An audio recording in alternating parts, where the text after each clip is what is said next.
Hey guys, we're back with game 2 of our Southern Assault prep tourney. This time I'm taking on Bretonnia. This will be Blood and Glory technically, but it's only really in, like I said, in the setup. Because in each game for Southern Assault, there's certain objectives you get every single time. So this is only in the deployment where it's going to be Blood and Glory. And so we'll look at the objectives again. And again, these are different, I think, from the final Southern Assault objectives list. They're a little bit different. I think this is from an earlier draft, so I'm not exactly sure. But these are basically extra ways to get battle points at the end of the game. And let's have another quick look at my army. I'm really nervous about facing Bretonians in this game because I do not have all my anti-armor thing that I usually have because of the comp band.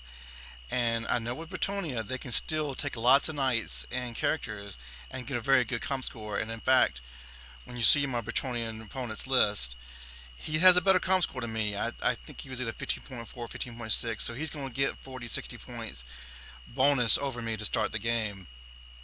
So I'm really thinking about how I'm going to handle these Knight Lances in this game with only Spear Chuckers and not Doom Divers and Fanatics and Manglers. We'll have another quick run through for people who may have not seen the first video of how I'll come up with my comp score, which is going to be a 15. And like I say, if you're not familiar with Swedish comp, you start out with a base score of 300 points. You look at the list, and there's things on the list. If you have it in your list, you subtract a certain amount of points for it from that 300, and then you'll divide that score by 10, and you'll come up with your comp score. So, with everything I have here, it's going to be 150 points off of the 300. Divide that by 10, and you get a 15. So our comp score will be coming in at a 15. And now we'll look at the Bretonnian list. My opponent's going to be my old friend here. You've seen me play his vampire accounts many, many times. He's pulling out Bretonnia again because they get a better draw with Swedish comp than vampire accounts do. Like I said, was very, very nervous about all these knights and I have my anti-armor. So I'm desperately thinking what I need to do to take on these lances and not have all of them hit me at the same time. I know my savage orcs, the regular ones, not the big ones, are basically just sitting out there begging to be swept away. And now his deployment. Like I said, this deployment is Blood and Glory. This is also after Vanguards. You see I've moved my big boss up. He's got his yeoman moved up in front of his main lances. So basically I have 3 Spear Chuckers, you'll see when you see my deployment, lined up against his Grill Knight. So he moves yeoman in front of them to provide cover. Yeah, so I need to hang back with my savages, try to do what I can do, and try to make it so that both those lances don't come at me at the same time with Pegasus' knights coming in the rear or something, because it'd be very difficult. Like I said, and also those savage orcs are basically sitting ducks. They're a lot of points, and they are not very good. So I've got to make it where I'm not fighting everything at once, and hopefully take out something before he gets to my lines. And I also want to mention that he has his battle standard and a paladin in the knights on the left. His general is in the center knights. I think his level 4 is also in the his level 4 is also in the unit that has the battle standard. And so we'll look at my deployment.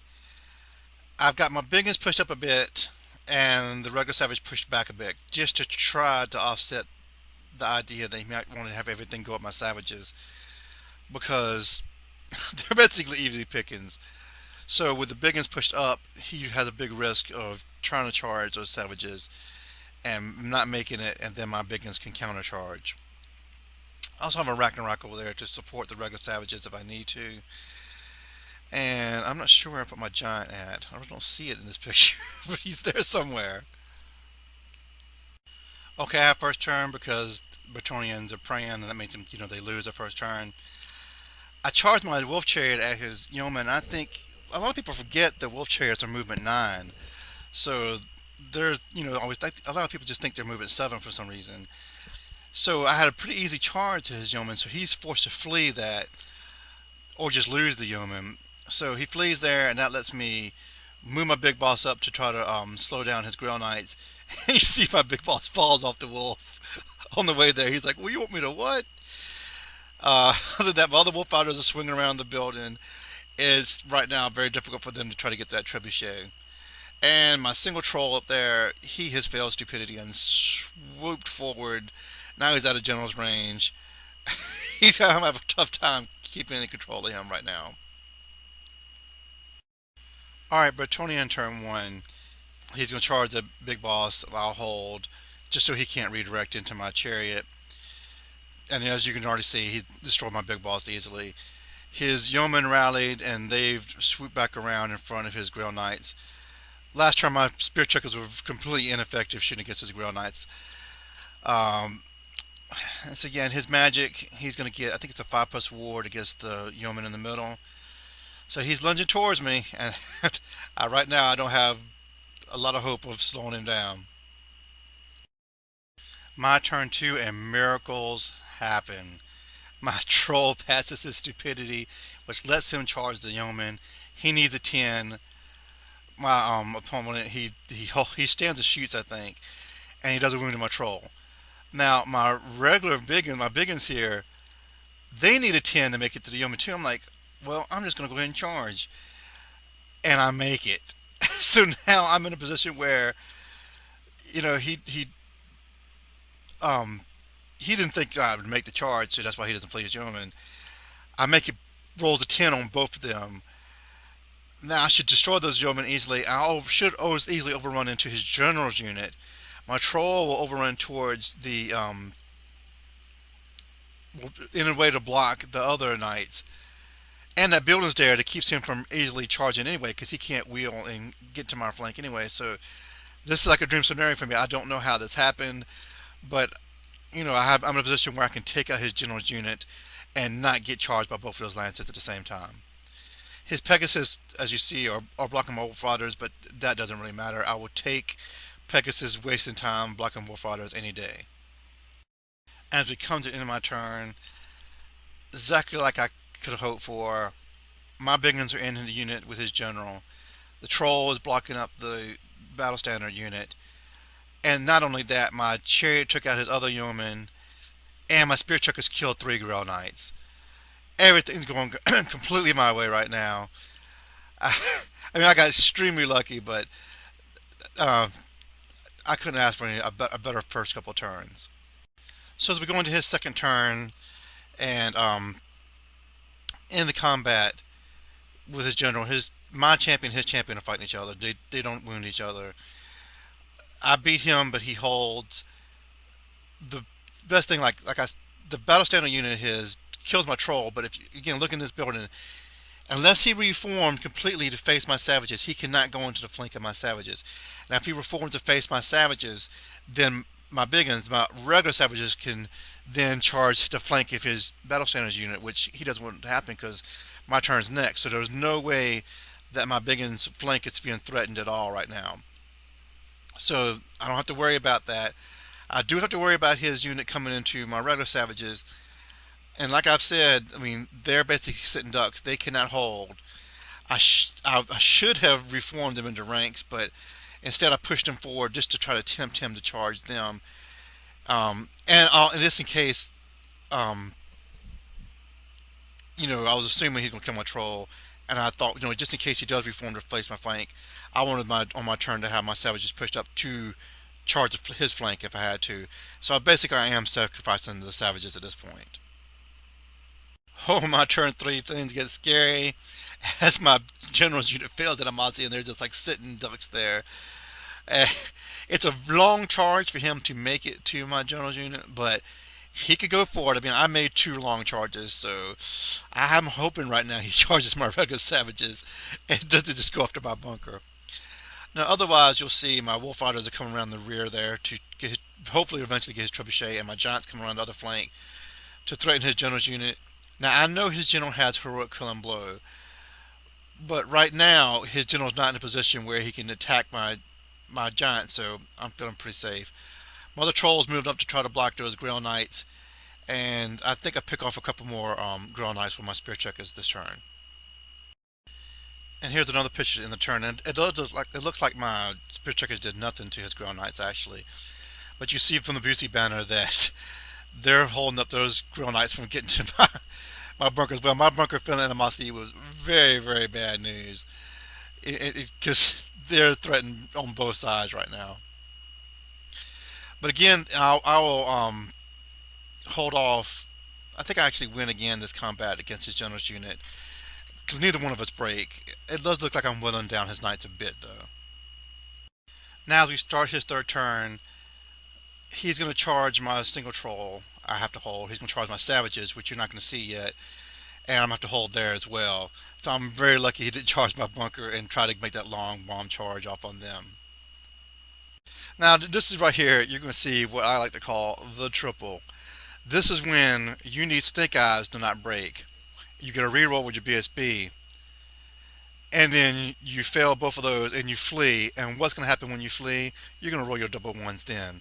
So on the third, the third roll, always roll your double ones. So like you can see, his BSB unit comes into my regular Savage Orcs, beats him easily, beats him by so much. I'm on Snake Eyes, and on the third roll, which is my flee roll, I'll roll the double one. Oh. Okay, to end this turn, this is completely crazy. Look at this. Now, this time, like again, neither one of us break. When it comes to reforms, though, I reform to go into ranks because I think I actually lose this time. And I think they say you have to roll off or something if you both reform. But anyway, I reform into ranks. He reforms like this, which is the what we call the what's been maneuver. And he keeps completely where his general's still in combat, his champion's still in challenge with me, since we haven't been able to hurt each other. And he's reformed to give the flank to me so that when my giant comes in, he'll have heroic cooling blow on my giant to try to kill my giant before my giant can even strike. So now I'm thinking like a half second because I have to have my giant come in there because I'm in trouble. I'm going to start dependent on the rerolls now in steadfast to win this because I'm not doing any damage anymore. So this is how things look at the end of his turn, where it's all going to be up to my giant to try to save the day. One more look at the bottom of his turn. See these Pegasus Knights? This is after they killed my Ragnarok. I was doing a little cat and mouse game where I was just trying to stay away from those Pegasus Knights as long as possible. And finally, I had to charge. No, I think he finally does get the charge on me. He breaks my Ragnarok. It fails a stubborn test, and he runs back to where he was here, where he could have charged the rear of my savages if he had wanted to, if they hadn't broke. But now again, on my turn, I've got to do something with my bunker. They are severely threatened by these Pegasus Knights right now. Okay, my turn 4, I think we're at now, and my bunker knows it's threatened, so what's it going to do? It's going to fail animosity and be forced to charge his general's unit. And it's a long charge, and I make it again. Alright, so I'm saved from the Pegasus Knights. My giant, of course, he just goes ahead and charges. The only reason he's turned around is because the way that big tree he's holding, it was going to be knocking his knight, so I just turned my giant around. So this is a giant melee here in the middle of the table. He has reformed his Grill Knights now, and I'm not exactly sure what they're doing. I think because there's chariots coming all around, and he was trying to take out chariots. I'm not exactly sure, though, why he really reformed them. I think he felt his Pegasus Knights were safe to take out the goblins earlier. But anyway, my other wolf fighters are charging trebuchet. I have another unit of wolf fighters that's where the spirit checkers are, just as a last ditch effort to hold off his Grail Knights. And I don't even know why, because the wolf fighters are worth more than the spirit checkers. But anyway, all right. So big melee in the middle. Let's see what happens. All right, and in my turn, he does not get the heroic club blow off on my giant. My giant swings with club, kills 3 knights. With all my charges and flanks, all this good stuff, I break his general's unit, run him down, I destroy his trebuchet, and to top it all off, my spirit checkers killed 3 or 4 more Grail Knights. Now I'm in his deployment zone. He's going to be in my deployment zone as well, but I'm not really being threatened right now by any of his units, and I have plenty of time, hopefully, to get away from his, because I'm still being in trouble if his lance and his Pegasus Knights hit me, but I have time to reform and not have to worry about it immediately. All right, his turn form mainly. He just moving up back towards my Savage Biggins and my bunker. Girl Knights are moving around here towards this other chair that I still have left. And I think he charged one of my chairs with his Pegasus Knights, and I fled. And I don't know where it is on the picture right now. But you can also see there's only 2 Grail Knights left there. So my Spirit Card Chuckers have been doing pretty good work on them. All right, my turn 5. I reform my Savages. I reform the Goblins, and I'm going to get Hand of Gorkov on them, so I'm able to move them way away so they're safe. I don't know how smart that was, because if he did get off charge on my Savages, they would be on a 7 without a reroll, it looks like right now. So, because of that, also, I moved my Giant up to tempt him to charge the Giant, because my Giant can flee, because it's not like other Giants where they're immune to psychology. He's not immune to psychology, so he can flee. So, if he charges them, I'll flee, and then, you know, he'll be filled have a failed charge, and I have a little bit more time to rethink what I'm doing. Now his Grill Knights, where they are right now, it looks like. Oh yeah, I've wiped them out. Okay, yeah, I finally wiped them out with my Spear Chuckers, and this allows. I had a Spear Chucker left to shoot at his Pegasus Knights, and I killed one of his Pegasus because I had wounded it with my Ragnarok, but so I'd get the one wound on it, and I had nothing else to really shoot at. Now, unfortunately, this is the last picture I have. On his turn, he's going to charge his Pegasus Knights at my Giant. He's not going to kill my Giant. Um, and then he doesn't charge his BSB's unit. They just move backwards to stay in my deployment zone to get the battle point, because it was such a long charge to try to make it to the Savages, and I think he felt he didn't really have much time. And I think we just stopped it after 5 turns, because there was nothing we were really going to do in the 6th turn. I really couldn't do anything with my Spirit Chuckers. So we end the game there, and it's going to be a 14-11 victory for the Orcs. This is a really fun game, and like I said, I was really nervous going into this because didn't have my anti-armor things other than the Spear Chuckers, and the Spear Chuckers they did very good against the Grail Knights, because once he came up into the open there, I had just needing 4s to hit a lot of times, sometimes 5s, and I was with 4 Chuckers I was able to get hits. He was fit on lots of ward saves, and I was just whittling them down. Now, I had a lot of good luck with those 2 long charges, and I think that got me this win, because without it, I was very nervous of him having a combo charge on one of my units. And I think even with it gets the big uns, if he had had a combo charge on my big uns, I could have easily lost that, because he would have had 3 characters, 2 lances. It could have been very bad news. I probably would not have been steadfast. So I probably should have rethought my my formations to start with. I probably should have been deploying in the ranks, but I really didn't think about it. That's something you don't think about when you're deploying your Savage Orc. You just think about, oh, I want them to be in a horde formation. Probably should have deployed them in ranks to start with. But anyway, this was a real fun game, and my 3rd game is going to be against Demons of Chaos. Right now, I'm in 1st place. Well, actually, I'm in 2nd place, because the way the buys work, the guy I'm gonna play in the 3rd round had to buy in the 1st round, and he's gonna win his 2nd game, and his buy points are gonna be so high that he's gonna be in 1st place. So we'll be playing pretty much for the tournament in our 3rd game. I hope you guys enjoyed this, and thanks for listening, and I'll talk to you next time.